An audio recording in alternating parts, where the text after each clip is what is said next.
مقدس مہینہ ہے، یہ ربیع الاول شریف کا مہینہ ہے، اور ربیع الاول کا یہ وہ مقدس مہینہ ہے کہ ربیع الاول کے مہینے کی 12 تاریخ کی صبح کو ساری کائنات کے آقا، رب کے حبیب، سارے نبیوں کے سردار دنیا میں تشریف لائے ہیں۔ نبی پاک علیہ السلام کی تشریف آوری ساری دنیا سے انوکھی بھی ہے، نرالی بھی ہے، افضل و اعلیٰ بھی ہے اور بالا بھی ہے۔ اور میں آپ سے یہ عرض کروں کہ آج بہت سے لوگ نبی پاک علیہ السلام کی آمد کی خوشی کے تعلق سے اعتراض کرتے ہیں کہ جناب والا حضور آ گئے، آپ خوشیاں منا رہے ہیں اور خوشیوں کے اندر آپ محلے سجا رہے ہیں، اور اس کے علاوہ جھنڈیاں لگا رہے ہیں، جھنڈے لگا رہے ہیں، نعرے لگا رہے ہیں، مسکرا رہے ہیں، نعتیں پڑھ رہے ہیں، حضور کے فضائل بیان کر رہے ہیں، آپ کے کمالات بیان کر رہے ہیں۔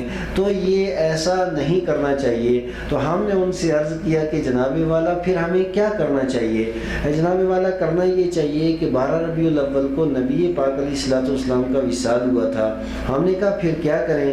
ہے جی بس پھر بیٹھ جائیں، رونا شروع کر لیں، دھونا شروع کر لیں، ماتم شروع کر لیں، آہزاری شروع کر لیں، گریہ زاری شروع کر لیں۔ ہم نے کہا چلو ٹھیک ہے، ہمارے ہاں تو خوشی منائی جاتی ہے، کیا آپ کی محفلوں میں ایسا کچھ ہوتا ہے؟ تو پھر جواب یہ آیا نہیں ہمارے ہاں تو نہیں ہوتا۔ تو ہم نے کہا جب تمہارے ہاں ہوتا نہیں ہے، جب تم وفات مناتے نہیں ہو، جب تم غم مناتے نہیں ہو، تو بلا وجہ پھر ان لوگوں کے دلوں کے اندر یہ وسوسہ ڈالنے کی کوشش کیوں کرتے ہو؟ تو پھر قرآن نے کہا کہ گھبرانے کی ضرورت نہیں، یہ ان کا آبائی پیشہ ہے۔ یوسوس فی صدور الناس من الجنۃ والناس، دو طبقے ایسے ہیں، ایک جنوں میں سے ہیں، ایک انسانوں میں سے ہیں، لیکن دونوں کا کام ایک ہی ہے، وہ لوگوں کے دلوں میں وسوسہ پیدا کرنا۔ لیکن 14ویں صدی کے عاشق رسول اعلیٰ حضرت رحمۃ اللہ تعالی علیہ نے ایک ایسی فوج تیار کر دی ہے جو ساری زندگی ساری دنیا کے اندر اسلام کی سرحد و سیما کے اوپر بھی پہرا دے گی، اور نبی پاک علیہ السلام کی ناموس کے اوپر بھی پہرا دے گی۔ حضرات کرام قدر، نبی مکرم صلی اللہ تعالی علیہ وسلم اس دنیا کے اندر تشریف لائے۔ اب دیکھیے دنیا کے اندر جو بھی بچہ آتا ہے نا، ہر ایک کا انداز الگ الگ ہوتا ہے، الگ الگ ہوتا ہے، یہ ایک ہی سا ہوتا ہے۔ تو میں آپ سے یہ عرض کروں کہ تھوڑا سا آپ بیدار رہیں گے تو میری تقریر سمجھ میں آئے گی، ورنہ میں کچھ اور کہوں گا آپ کچھ اور سمجھیں گے۔ تو میں عرض کروں کہ دنیا کے اندر جتنے بچے آتے ہیں، آنے کا ان کا طور طریقہ ایک طرح کا ہوتا ہے۔ ہر ایک بچہ روتا ہوا آتا ہے، اور جو ہی بچہ رو جاتا ہے، باپ بھی خوش ہے، دادا بھی خوش ہے، دادی بھی خوش ہے، ماں کو تو ہوش نہیں رہتا، لیکن ساری کی ساری برادری خوش ہو جاتی ہے کہ بچہ رو رہا ہے، اس کا مطلب کہ یہ زندہ ہے۔ اگر وہی بچہ چپ کر کے دنیا کے اندر آ جائے تو سب لوگوں کے چہرے اتر جاتے ہیں کہ یہ بچہ سانسیں نہیں لے رہا ہے، یہ بچہ زندہ نہیں ہے۔ اس وجہ سے گھر کے اندر ایک طرح کا جو ماحول بنتا ہے وہ غم کا ماحول بن جاتا ہے۔ میرے پیارے اسلامی بھائیوں، پوری دنیا کے بچے، یہ جتنے بھی زندہ بچے دنیا میں آئے، یہ روتے ہوئے آئے، لیکن دنیا کے اندر ایک بچہ ایسا بھی ہے کہ جس کا آنا سب سے جدا ہے، جس کا آنا سب سے نرالا ہے، جس کا آنا سب سے بالا ہے، جس کا آنا بھی سب سے افضل و اعلیٰ ہے۔ وہ بچہ کون ہے؟ وہ آمنہ کا لال ہے، وہ نبیوں کا سردار ہے۔ 12 ربیع الاول کی صبح کو آپ تشریف لائے ہیں، نہ آہوزاری ہے نہ گریہ زاری ہے، جو ہی دنیا کے اندر تشریف لائے ہیں۔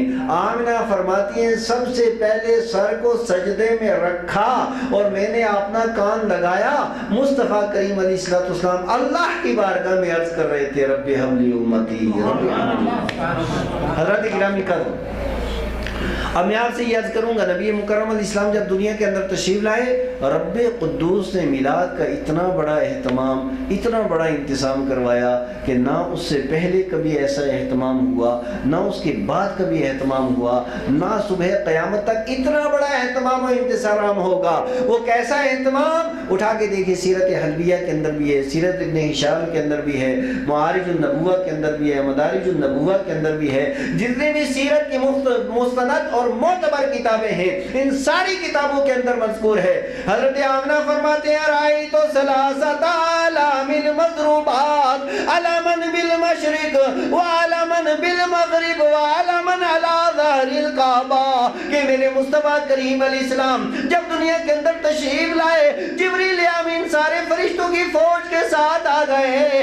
ایک جھنڈا مشرق میں، دوسرا جھنڈا مغرب میں، اور تیسرا جھنڈا خانہ کعبہ کی چھت کے اوپر نصب کیا ہے. حضرات گرامی وقار، اب مجھے آپ بتائیے یہ جھنڈے لگائے کس نے اور یہ جھنڈے لگوائے کس نے؟ لگائے جبریل امین نے ہیں، اور فرشتوں کے جھرمٹ اور فرشتوں کی فوج اور فرشتوں کی محفل اور فرشتوں کی بارات ساتھ لے کر کے لگائے ہیں، اور لگوائے مالک سب ساری کائنات کے مالک اور خالق نے لگوائے ہیں، رب نے لگوائے ہیں، جبریل نے لگائے ہیں. تو پتہ چلا حضور کی آمد کے اوپر یہ خوشی منانا یہ میرے رب کی بھی سنت ہے، سارے فرشتوں کی بھی سنت ہے.